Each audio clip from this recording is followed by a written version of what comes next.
This is Andi Purewal for Boxing Social in association with Betfred, and I'm delighted to be joined by super middleweight come middleweight contender Ronald Ellis over Zoom. Ronald, first and foremost, how are you doing? I'm doing great, man. With this whole COVID thing going on, everybody's on lockdown, but, I'm maintaining, staying sane like everybody should. How about yourself, man? How's everybody? I'm okay, mate. I'm obviously, we briefly spoke off camera. I'm desperate to get outside, I'm sure, but yourself and everybody else is as well. You're my first interview I've done from somebody from America whilst being in lockdown. What's it like over in the States with regards to procedures and trying to deal with the current situation? Procedures, they got a whole bunch of phases. I think that's all around the world right now. They got like phase 2. Everybody got to wear masks, social distancing, no groups. So, it kind of sucks to not go to the gym. You can't be around people. You can't spar. It's hard, but we're trying. Obviously, you mentioned that, you're trying and you try and work around the issues that are in place at the moment. How are you coping? What are you doing with regards to your training to work around the current scenario? Yeah, training, really. We're doing the whole 9 yards except sparring. We can't, we're staying away from people, social distancing. So we're still doing pads, we're still jogging, we're still working. Like I said, my manager has his own gym, so it's just me and the coach. And we just still grinding so they don't catch us slipping. I've seen some videos of fighters doing work with people who are not in the same household or may not be living on their own. Is there different laws or different rules for the different states in the US, or is everybody in the country under the same lockdown and the same guidelines? Sorry. A lot of states is, a little bit more lenient. Like they'll let you, the lockdown's not as serious. I think it's more like the big states. So, here being in LA, it's like, damn, there ain't nothing to do. But if I was over there in like, Alabama or something, I'll probably be straight, and it probably ain't that serious. Obviously, let's get into the boxing talk then and more into yourself. The first time you've been on Boxing Social, so just tell our viewers a little bit about yourself and your career so far. I'm a fighter, out of USA, Massachusetts, born and raised. I'm a super middleweight, was a super middleweight, going down to middleweight now. I'm 17-1, and we're just on the rise, and we've been in there with a whole bunch of people. It's just time to shine. This year was going to be my year, but with this whole COVID, it's slowed down. But once it gets back on track, I'm going to be right back. Ronald, let's obviously start from the beginning of your career and then work through it. Talk to me about your amateur background. What kind of amateur pedigree did you have? Oh, man, amateur pedigree. It all started, I grew up in Lynn, Mass. I went to a gym on the Linway. My amateur pedigree, I only had a few number of fights, under 30. I had probably like 25 fights, 21-4. I won national Golden Gloves in 2010. So I was always, playing other sports and wasn't taking it serious. I won Golden Gloves in 2010. I said, all right, I won nationals. I could do this. And then I went pro, moved to Puerto Rico, because my coaches were Puerto Rican. I got over there, I lived there for 18 months in Bayamon, fought there for a few. Damn, I did a lot, man. Then I came back out here. I signed the Top Rank. They moved me with Robert Garcia, and I was in Oxnard for a little bit.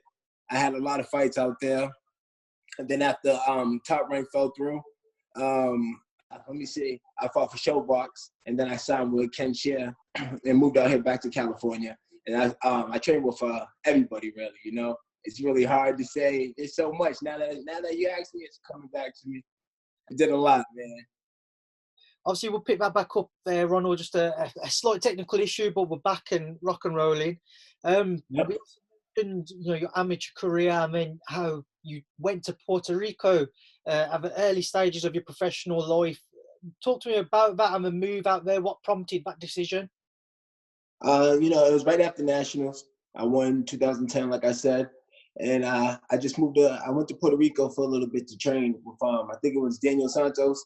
We was just sparring or something. I went out there, and then a pro show came up, and my coaches had connections. Their brother had the whole like boxing situation over there. So I just said, forget it. I went pro one day. What was and then I stayed. Sorry. Nah, go ahead. I stayed up there for 18 months after that. I had about 2 or 3 fights. What was life like out in Puerto Rico? Oh, it was cool. It wasn't like what I expected. I thought it was gonna be like, a third like different. It wasn't. It was really anybody under 21 able to speak in English. It was so it really wasn't a big change. It was McDonald's, CVS. It was just like being home. What's it like being away from your family though, and having such an early dramatic change in your life? Yeah, I got used to it. That's what I could say. Cause I was probably 20 years old. Before then, I went to Florida for like a year or two. So I was always away from the family. So it wasn't too bad. And obviously, you mentioned after Puerto Rico, you got in touch with Top Rank and you moved over with Robert Garcia. Talk to me about that and how all of that came about then. Oh, that was cool. Robert Garcia. Shout out to Robert. That's my man. I was there for a couple years in Oxnard. I originally went out there to spar Kelly Pavlik, the Ghost. That's the homie. Yeah, so I was out there with him, and then Robert said, "Yo, I like you. You want to stay?" I said, "Yeah, why not?" And then he was like, "I can hook you up with Cameron Duncan," and that came about. And then I was out there for a couple years. It was cool. It was solid. Then from there, that fell through, and I went back home. Then I started fighting for Showbox.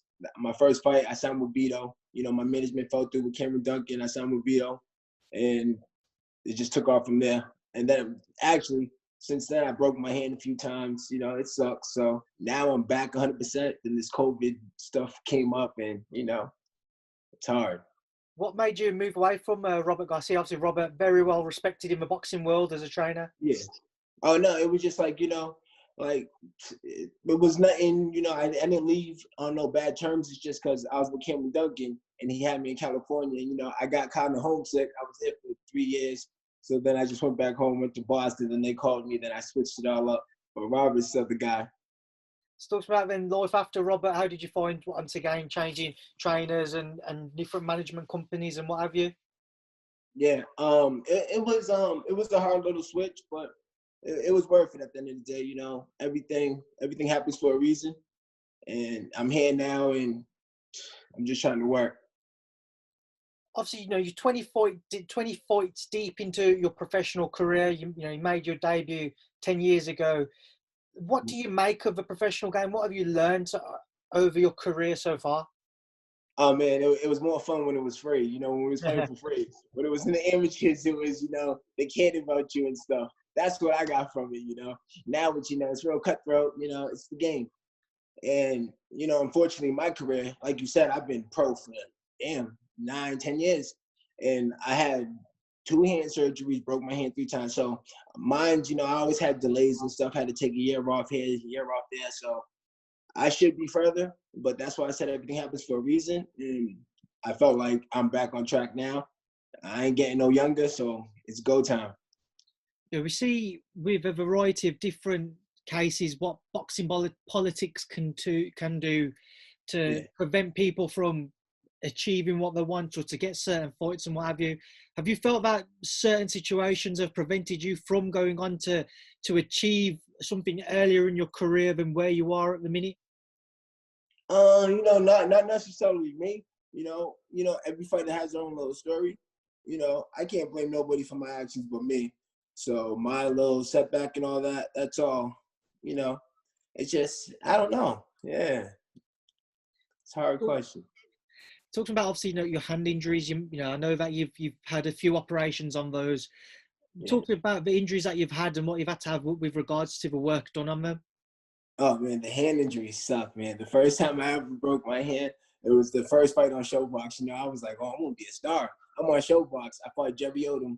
He was banging it out. I was getting him, and I was hurting him. I felt like I was, and then I hit him on top of his head or his elbow, and then I shattered it. And then I went back to the corner, and my coach was like, "Hey, you got another hand, right?" And I was like, "All right." So I kept working, did that. After the fight, it was broken. I just got a normal cast, and then I was getting ready to fight Julian Jackson. And then in sparring, I hit something on the elbow again, and I felt it shatter. I went to the hospital, and they was like, "Oh, you need surgery, bro." They gave me surgery right there. I came back, fought Chris Brooker, broke it again. It's just like, it happens. And then last fight that I really had a hand injury was the one I lost. to DeAndre Ware. So none of my losses really hurt. And that one, I could do that 100 times. I'll beat him 99 times. And so this fight, I had hand injuries every fight since the Jerry Odom fight. You know what I'm saying? So for 4 years, I've been hurting my hand. So last fight was the first fight that I really got to sit down, crack, can't win smooth, and the hand is 100% now.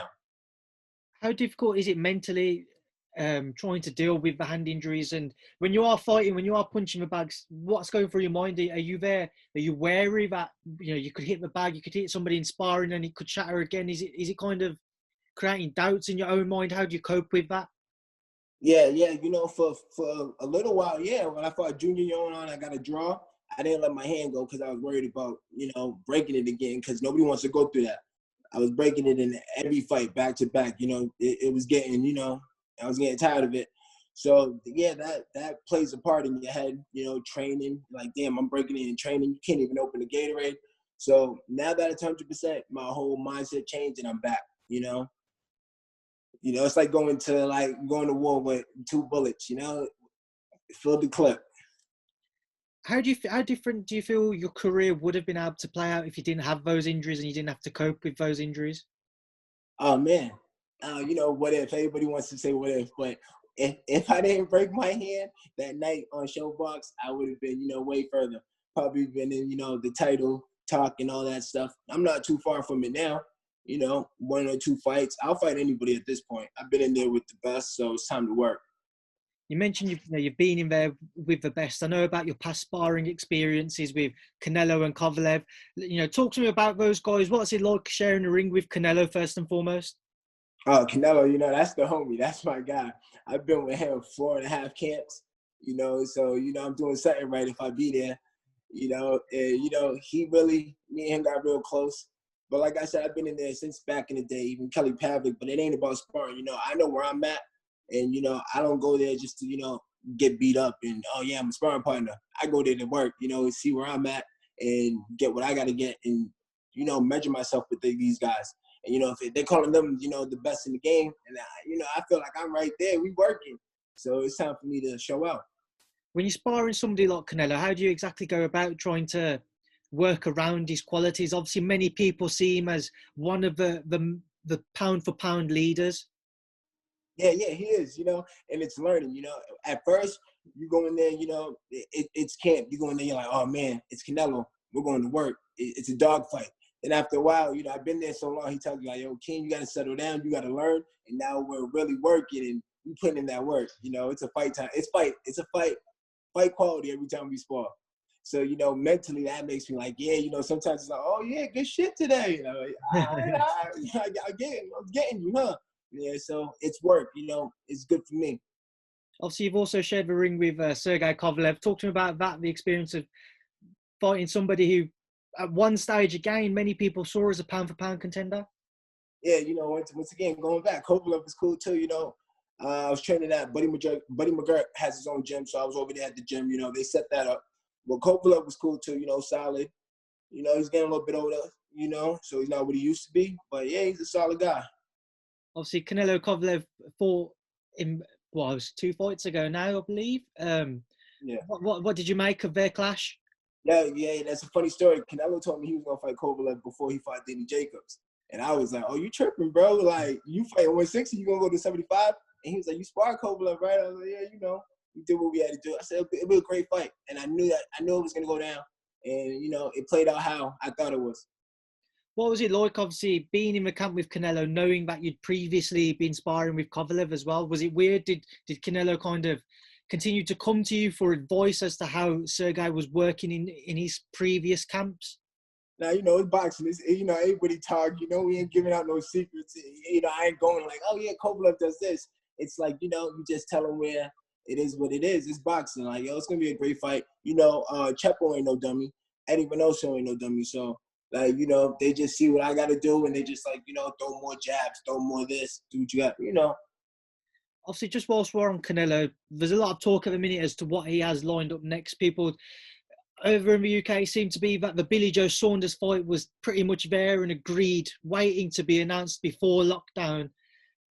What's your thoughts on Canelo versus Billy Joe if that fight was to happen when boxing returns? Oh, that fight to happen, Billy Joe. I like Billy Joe. I always did, even going into the camp. Canelo knows that. It's gonna be a good fight. Billy Joe just gotta stay away from, his power, and he got beautiful boxing. So it is what it is, and he's a lefty, so that plays the part. But Canelo's Canelo. He's aggressive. Another fighter in the UK who was mentioned to possibly face Canelo is Callum Smith. Callum, a huge 168-pound campaigner. What do you think if Callum was to face Canelo? Callum, I like Callum. He's tall, he's rangy. But his last fight with who was it? John Ryder. John Ryder.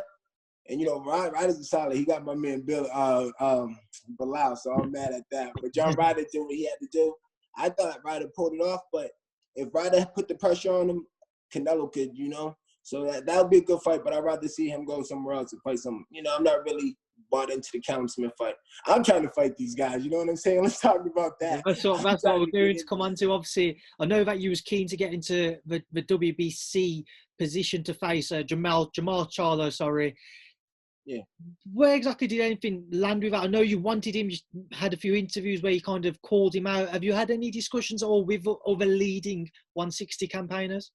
Nah. It is what it is. They chasing the money, and I'm chasing the belt. So it's like, they're trying to get big fights. They ain't really gonna look at me. So, but I'm willing to fight these guys. Even if I gotta climb a little ladder, I'll take Chris Eubank Jr. or whoever they got, get them out the way, and then prove myself. Because I feel solid. I'm a big guy at 160, and it ain't really necessary picking on Charlo. He just got that belt that I want. If anybody had that belt, I want it.